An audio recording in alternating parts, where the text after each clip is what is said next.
Bhim army प्रमुख और नगीना से सांसद चंद्रशेखर आजाद बागपत पहुंचे। वे छात्र जितेंद्र कुमार के परिवार से मुलाकात करने के लिए पहुंचे थे, उन्हें न्याय का भरोसा दिलाया। इस दौरान उन्होंने खेकड़ा इंस्पेक्टर कैलाश चंद्र और क्षेत्र अधिकारी प्रीता सिंह से बातचीत की और आरोपियों की शीघ्र गिरफ्तारी की मांग की है।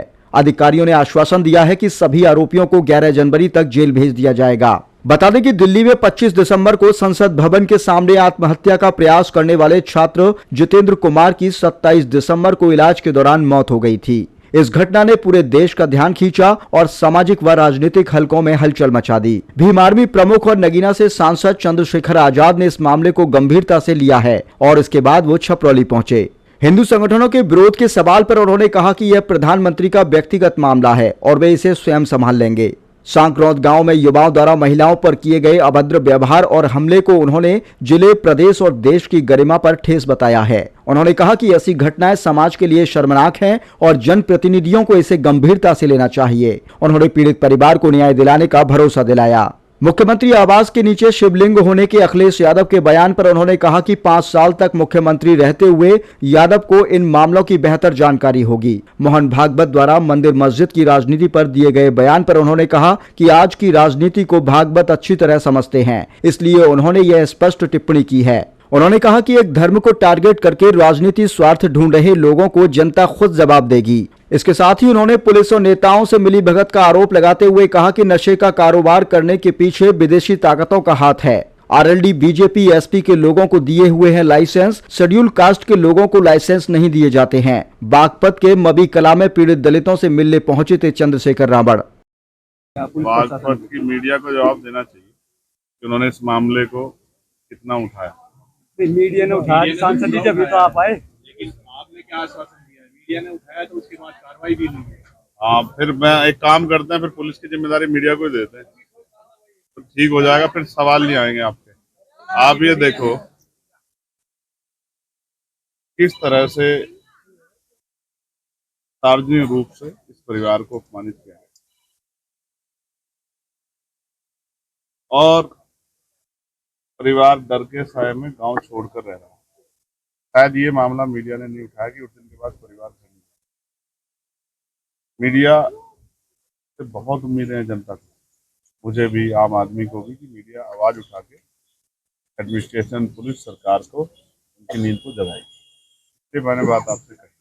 पुलिस ने 6 लोग अरेस्ट किए। परिवार से मिला क्योंकि मेरी परिवार से सीधी बात हुई। हमारी टीम यहाँ आई, उन्होंने मुझे बताया कि परिवार डर के साए में है। मेरी बात हुई है, मैंने उनसे आग्रह किया है, मैंने पुलिस के साथियों से भी बात की है, उनके अधिकारियों से भी, कि वो इस मामले में जितने भी आरोपी हैं, किसी जाति के हों, किसी धर्म के हों, उन पर सख्त कार्रवाई करें, जिससे गांव में जो माहौल है वो जन सामान्य बना रहे, किसी भी तरह का भय किसी भी परिवार में पैदा न हो।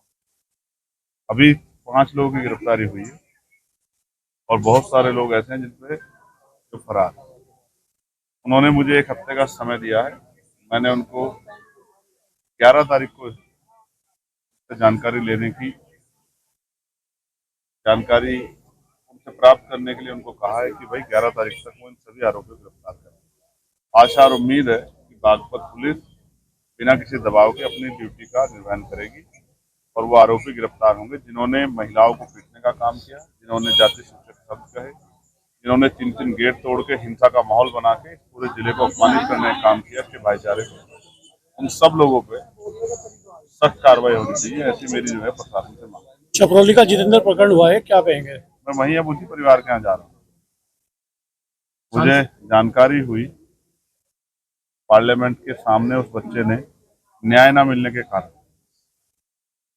किस तरह का कदम उठाया। वो कदम अच्छा कदम नहीं, क्योंकि आज नहीं तो कल किसी न किसी ऐसे व्यक्ति से आप टकरा जाएंगे जो आपको न्याय की लड़ाई को शायद बहुत मजबूत करके आगे बढ़ा दे। लेकिन सुसाइड करना, आत्महत्या करना मैं इसको अच्छा नहीं मानता, क्योंकि मुझे इस परिवार के प्रति संवेदना है। मैं उनसे मिलूंगा, उनका दुख जानूंगा। लगातार उस दिन से अधिकारियों के मैं टच में हूँ, यहाँ के अधिकारियों के टच में, इस मामले को लेकर भी, सफरोद वालों को और जितेंद्र वाले मामले को। मुझे उम्मीद है कि न्याय नहीं होगा तो फिर जो लड़ाई सड़कों पर लड़ी जाती है उसी तरह से लड़ाई। घर का मामला ही अपने आप, हमें तो लोगों की परवाह है। आप ये देखो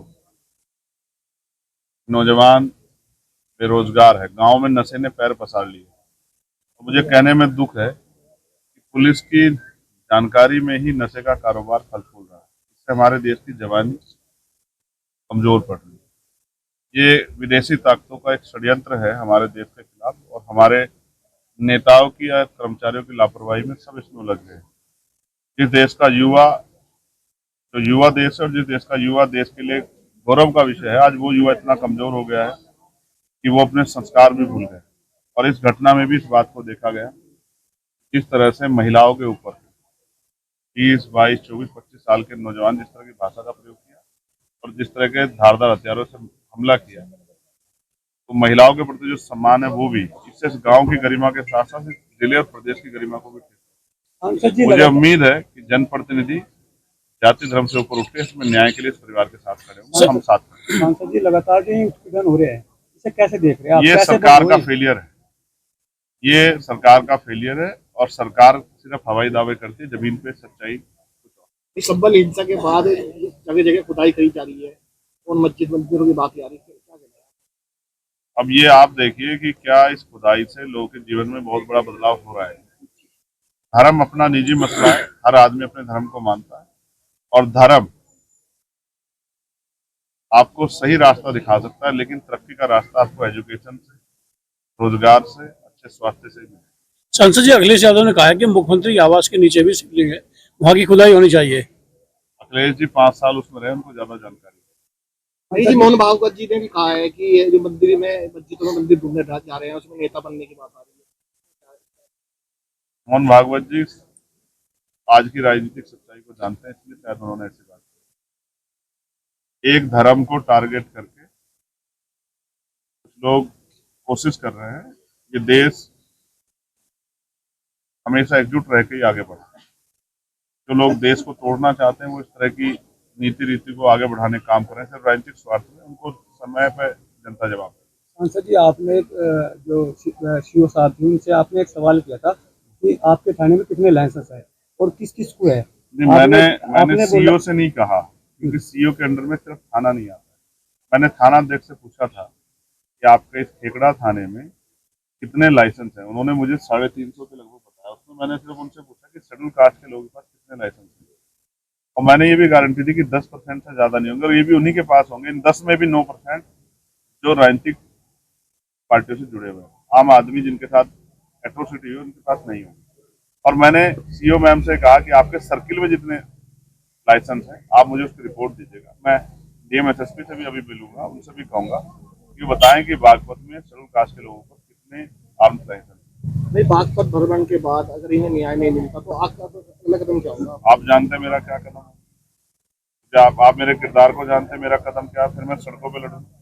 इस दिन फिर मैं आपको बागपत जो है जिलाधिकारी कार्यालय पे घिराव करके बैठा मिलूंगा, वहीं बैठा मिलूंगा, अधिकारी वहीं बैठे मिलेंगे। मैं लोगों को न्याय दिलाने के लिए भी मेरे पास इतनी शक्ति तो नहीं है कि जिले के अधिकारी को सस्पेंड कर सकूं, ट्रांसफर कर सकूं या उस पर FIR करा सकूं।